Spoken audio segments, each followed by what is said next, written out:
Salut, c'est Rémi. Alors dans cette vidéo, je vais vous présenter 7 bonnes raisons de ne pas vous justifier.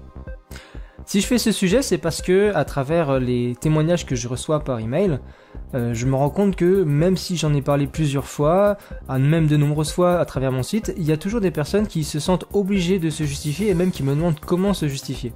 Alors qu'à la base, je leur dirais simplement ne vous justifiez pas. C'est ce qu'on va voir dans cette courte vidéo. Alors si on se sent obligé de se justifier, eh bien il y a de nombreuses raisons à cela. En particulier, il y a la peur de blesser l'autre ou la peur de le froisser. On se dit que si on ne se justifie pas, eh bien l'autre ne comprendra pas notre décision, ne comprendra pas notre choix. Donc, il faut qu'on se justifie, parce que si on se justifie, eh bien on va lui donner en fait des éléments pour qu'il puisse juger par lui-même notre décision, pour qu'il puisse juger notre choix et qu'il puisse comprendre donc que c'est un choix juste, un choix logique, judicieux, intelligent. Donc en bref, si on se justifie, eh bien on lui donne des éléments pour qu'il puisse comprendre notre décision et juger par lui-même de cette décision. Il y a aussi la peur dans certaines situations, en tout cas d'après les témoignages que je reçois, il y a la peur de déclencher la fureur de la personne en face de nous, la peur de déclencher la fureur de l'interlocuteur. En fait, on croit que si on se justifie, eh bien ça va apaiser l'autre parce qu'il comprendra notre choix. Et bien sûr, il y a de nombreuses autres raisons pour lesquelles on se sent obligé de se justifier. Pourtant, se justifier, c'est une mauvaise solution et ça ne va pas du tout arranger les choses. Et voici pourquoi. Alors juste avant, je voulais vous préciser, si vous vous rendez compte que j'ai une voix un petit peu bizarre aujourd'hui, c'est simplement que je suis malade, je suis enrhumé depuis quelques jours, donc je suis désolé pour ma voix. Tiens, d'ailleurs au fait, si ça vous intéresse, si vous vous intéressez à l'aromathérapie, j'ai une amie qui m'a conseillé l'arbre à thé qui renforcerait les défenses immunitaires. Voilà, pour cette petite parenthèse, je reprends tout de suite. Alors, qu'est-ce que se justifier ? Eh bien, se justifier déjà, ça pourrait se décrire de cette façon suivante, ça consiste à chercher des excuses ou à trop donner de raisons. Et pour vous aider à mieux comprendre les raisons pour lesquelles vous ne devez pas vous justifier, je vais prendre un petit exemple que je vais reprendre tout au long de la suite de cette vidéo. L'exemple, c'est simplement une copine qui vous invite à passer le samedi après-midi chez elle. Alors, vous avez plutôt envie de rester tranquillement à la maison et vous n'avez pas envie de sortir chez cette amie, même si c'est une très bonne amie. Et donc elle vous demande, est-ce que tu viens chez moi samedi après-midi ? Devant une telle question, souvent on a peur justement, comme je le disais tout à l'heure, de froisser l'autre personne. On va pas lui dire, ah je suis désolé mais j'ai pas envie de venir chez toi. Parce qu'on va avoir peur de la blesser, on va avoir peur de la vexer. Donc du coup on va se justifier. Ah oui, je peux pas parce que, par exemple, parce que je dois garder les enfants de ma sœur. Ou parce que je suis déjà pris, voilà. Ou parce que je suis malade.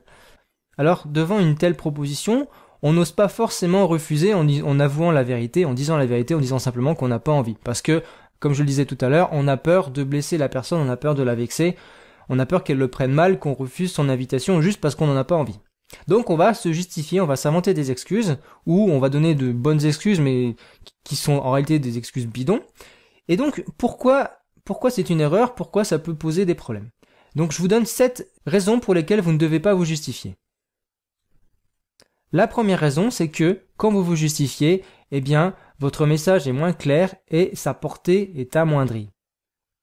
C'est vrai pour la justification, mais c'est vrai de façon générale pour tout ce que vous allez rajouter derrière votre nom. Si vous dites non, le message est clair, le message est fort. Par contre, si vous rajoutez quelque chose derrière votre nom, une justification ou quoi que ce soit, eh bien forcément, vous allez diminuer la clarté de votre message, le nom va être dilué dans toutes les autres informations que vous allez donner, dans toutes vos autres phrases, et puis forcément, ça aura moins de force qu'un simple nom, donc vous allez amoindrir votre nom, et donc vous multipliez les risques de craquer ou que l'autre insiste. La deuxième raison, qui est liée à la première, c'est que finalement, si vous vous justifiez, vous envoyez un message d'hésitation. Vous donnez l'impression que vous hésitez, que vous n'êtes pas sûr de vous. Une troisième raison pour laquelle vous ne devez pas vous justifier, c'est que ça risque de provoquer un malentendu. Il y a un risque de malentendu, vous risquez d'être mal compris. Si je reprends l'exemple que je donnais tout à l'heure, on vous demande si vous êtes disponible samedi pour venir chez votre amie vous demande si vous voulez bien venir chez elle le samedi après-midi. Et vous lui répondez peut-être, samedi, je peux pas, je dois garder les enfants de ma sœur. Eh bien, quand vous faites cela, quand vous vous justifiez de cette façon-là, vous transmettez un message différent de la réalité. C'est-à-dire que le message que vous allez transmettre, c'est « Ah je voudrais bien, mais je ne peux pas. Alors que la réalité, c'est que simplement vous ne voulez pas. Alors, certainement vous dites oui, mais je peux pas dire que je ne veux pas, parce que vous avez l'impression que le fait de ne pas vouloir n'est pas une raison suffisante. Alors, pour moi, c'est une erreur de penser cela, et ça vous renvoie à vos croyances, c'est-à-dire que vous pensez que le fait de ne pas vouloir quelque chose, ça n'est pas suffisant pour pouvoir le refuser. Je reviendrai tout à l'heure sur les croyances. Il y a aussi un problème, c'est que si vous vous justifiez, donc comme je disais tout à l'heure, c'est parce que vous avez peut-être peur donc de blesser l'autre. Vous dites si je ne peux pas dire que je ne veux pas parce que je vais le blesser, je vais le froisser, et puis je risque même de créer un conflit. Alors si vous raisonnez de cette façon-là, donc non seulement vous avez encore une fois des croyances qui se cachent derrière cette peur, mais surtout vous risquez d'être manipulé par la personne puisqu'il lui suffirait de vous dire « Comment ça, tu veux me fâcher ?» Voilà, elle va vous menacer quelque part, même de façon implicite, pas de façon aussi claire, mais elle peut vous menacer de se fâcher si vous refusez juste parce que vous ne voulez pas. Sous-entendu, ce n'est pas une raison valable de ne pas vouloir. La quatrième raison que je voulais vous donner, c'est que quand vous vous justifiez, eh bien vous donnez des arguments à l'autre. Et du coup, cette autre personne, cet interlocuteur, eh bien, il peut réutiliser votre justification contre vous.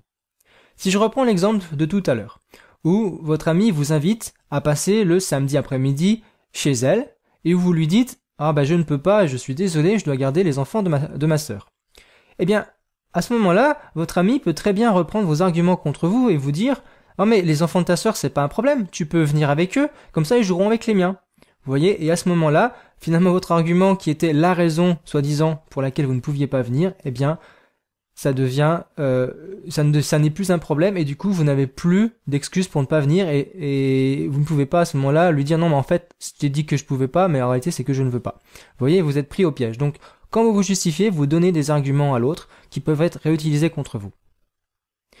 Et ça peut même être pire. Ça, c'est la cinquième raison que je voulais vous donner. C'est que non seulement ce sont des arguments qui peuvent être repris contre vous, mais vous pouvez carrément donner le bâton pour vous faire battre. Alors je prends un autre exemple. Imaginez, Stéphane est en excès de vitesse. Il est arrêté par l'agent de police, et cet agent de police lui dit « Monsieur, vous rouliez à 110 km/h au lieu de 90 km/h. » Donc Stéphane, il peut peut-être essayer de se justifier, et imaginez qu'il dise ceci « Ah, monsieur l'agent, je suis désolé, j'ai pas fait exprès. En fait, j'ai pas vu le panneau de limitation, le panneau de signalisation de la limite de 90 km/h parce que j'étais en train d'envoyer un SMS. » Donc vous voyez à travers cet exemple humoristique, quelque peu débile, eh bien, Stéphane donne le bâton pour se faire battre puisque non seulement il roulait en excès de vitesse, mais en plus il avoue en essayant de justifier son excès de vitesse, il avoue qu'il était en train d'envoyer un SMS qui est aussi puni par la loi. Et ce qui est interdit. Voilà. Alors, je passe à la sixième des raisons pour lesquelles vous ne devez pas vous justifier.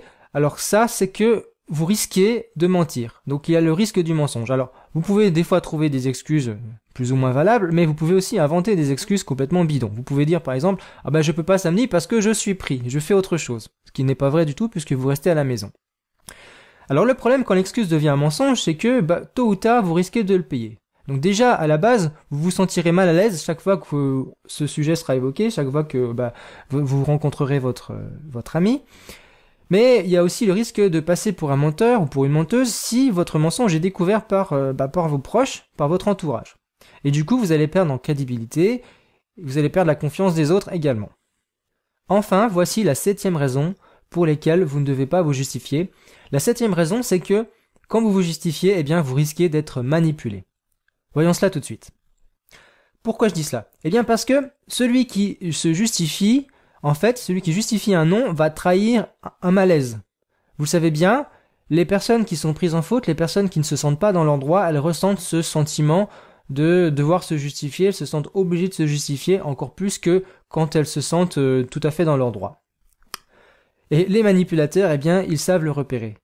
Ils savent se rendre compte que si vous vous justifiez, eh bien, il y a un malaise chez vous, et du coup, qu'est-ce qu'ils vont faire? Eh bien, ils vont appuyer sur ce malaise, ils vont appuyer là où ça va faire mal, par exemple, en vous culpabilisant. Donc, si vous vous justifiez devant une personne manipulatrice, eh bien, finalement, vous faites quoi? Vous lui donnez l'occasion d'appuyer là où ça fait mal, vous lui montrez en fait là où ça fait mal chez vous, et vous lui donnez l'occasion d'appuyer là où il a des chances de provoquer une réaction, là où cette personne a des chances de provoquer une réaction. Alors voici mes conseils, en dehors du fait de ne pas vous justifier. Déjà, soyez franc. dites ce que vous pensez plutôt que de donner des excuses. Donc soyez franc et rappelez-vous que votre parole suffit. Il vous suffit de dire « je ne veux pas ». Vous n'avez pas besoin de vous justifier. Le simple fait de dire « je ne veux pas », le simple fait de ne pas vouloir, c'est suffisant pour refuser quelque chose, c'est suffisant, c'est une raison valable. Je ne veux pas, c'est valable. C'est une raison valable. Donc ne donnez pas l'impression d'hésiter. Et puis, rappelez-vous que la communication verbale, c'est 80% de la communication en général. Donc tout ce que vous allez dire, ce sera que le reste, c'est-à-dire 20%. Et sinon, 80% de votre communication va passer par le langage de votre corps, le langage donc de votre corps, c'est-à-dire votre posture, votre visage, les expressions de votre visage. Donc, ayez une posture droite, ne regardez pas le sol, soyez sûr de vous à travers votre corps. J'en ai déjà parlé, j'en reparlerai dans d'autres articles et dans d'autres vidéos. Donc la solution simplement, c'est que si votre amie vous propose donc de venir chez elle le samedi, elle vous dit tu viens chez moi samedi après-midi, eh bien il vous suffit juste de lui répondre non merci. Alors à la rigueur, un non merci c'est gentil, ou encore non merci c'est gentil mais je n'ai pas envie. Voilà. Et pas besoin d'en rajouter, comme je le disais tout à l'heure, ça va diluer votre message, ça va diminuer sa portée et ça va aussi réduire sa clarté. Alors tout à l'heure je vous ai parlé des croyances, je vais juste revenir très rapidement là-dessus. Parce que si on se justifie, c'est souvent parce qu'on a une croyance centrale, une croyance qu'on retrouve chez de nombreuses personnes, voire chez toutes les personnes qui ont du mal à s'affirmer. Cette croyance, c'est à peu près la suivante, c'est qu'on croit qu'on n'a pas le droit d'être le seul juge de nos comportements, de nos pensées et même de nos émotions. On croit qu'on n'a pas le droit d'être le seul juge de nos comportements et de nos pensées.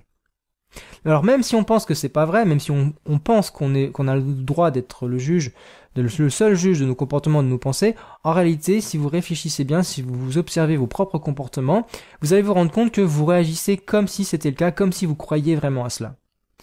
Et c'est pour cela, comme vous avez cette croyance et que vous pensez que vous n'avez pas le droit d'être le seul juge de vos comportements, eh bien, vous faites en sorte que l'autre puisse juger aussi que votre choix est juste, que votre choix est correct, il est logique. Donc du coup, vous donnez des explications, et c'est en fait des excuses, vous donnez des excuses à l'autre, vous donnez trop d'explications pour qu'il puisse juger par lui-même votre comportement et votre décision.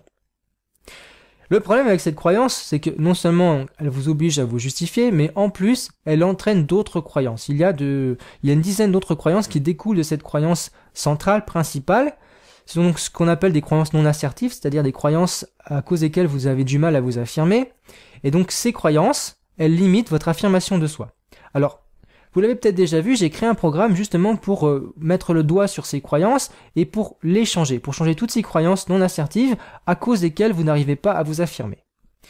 Parce que c'est Noël, j'aimerais vous faire un cadeau. Alors, par rapport à ce programme qui va vous aider à changer vos croyances, qui va vous aider à changer ces croyances non assertives qui vous empêchent de vous affirmer, à cause desquelles vous avez du mal à vous affirmer, et bien sur ce programme, parce que c'est Noël, je vais vous offrir 37% de remise pendant les 4 prochains jours. Donc si vous téléchargez ce programme pendant les 4 prochains jours, vous aurez droit à 37% de remise. Ce programme, j'en parle dans la vidéo, dont vous trouverez le lien juste en dessous de cette vidéo aussi.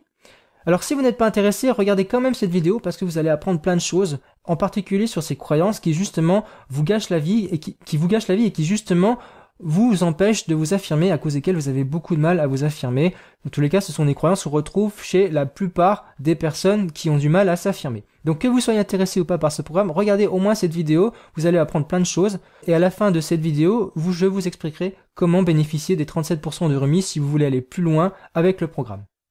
Je vous dis à tout de suite de l'autre côté. Donc cliquez sur le lien sous cette vidéo pour regarder la suite et pour regarder la présentation du programme et apprendre donc ce que c'est que ces croyances non assertives qui limitent votre affirmation de soi. À tout de suite de l'autre côté.